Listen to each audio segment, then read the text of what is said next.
Un turbo est un produit boursier dérivé. En tant qu'investisseur, vous investissez seulement dans une partie du prix de la valeur sous-jacente. Le reste est financé par l'émetteur du turbo et est appelé niveau de financement. La valeur sous-jacente peut par exemple être une action individuelle, un indice, une matière première ou un taux de change. Les turbos fonctionnent avec un effet de levier.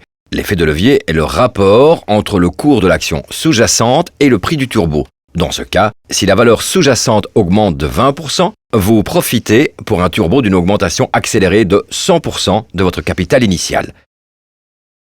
Plus le niveau de financement est élevé, plus l'effet de levier sera élevé. Lorsque la valeur sous-jacente augmente de 20%, votre montant de départ augmentera de 200%. Les turbos n'ont pas de date d'échéance, mais chaque turbo possède un niveau stop-loss. Si la valeur sous-jacente atteint ce niveau, le turbo cesse d'exister et vous recevez une éventuelle valeur résiduelle. Il existe deux sortes de turbos. Un turbo long vous permet de réaliser des bénéfices sur une hausse de la valeur sous-jacente. Inversement, un turbo short vous permet de réaliser des bénéfices sur une baisse de la valeur sous-jacente. Un turbo possède un certain nombre d'avantages. Malgré une mise limitée, vous profitez avec un turbo d'une hausse ou d'une baisse complète de la valeur sous-jacente. L'effet de levier offre un potentiel de gain important.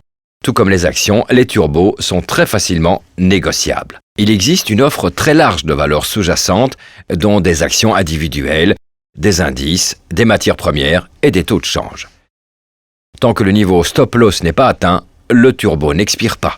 Les frais de courtage et les taxes boursières sont les mêmes que pour les actions qui cotent sur la même bourse.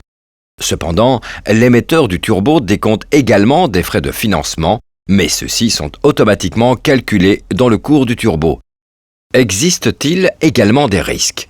Le levier agit dans deux directions. Si la valeur sous-jacente évolue dans la mauvaise direction, alors le turbo baissera plus rapidement en valeur. Cette accélération dépend de la grandeur du levier. Les turbos à levier élevé sont donc uniquement appropriés aux investisseurs expérimentés. Si le niveau stop-loss est atteint, le turbo cesse d'exister et la valeur résiduelle éventuelle est calculée. Il est donc possible de perdre l'entièreté de votre investissement. Vous voulez investir en turbo?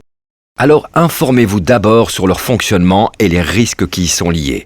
Turbo est en fait une marque déposée qu'utilisent Goldman Sachs et BNP Paribas pour ce type de produit bien particulier.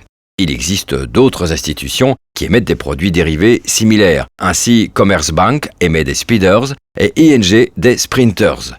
Les turbos, les speeders et les sprinters possèdent exactement les mêmes caractéristiques.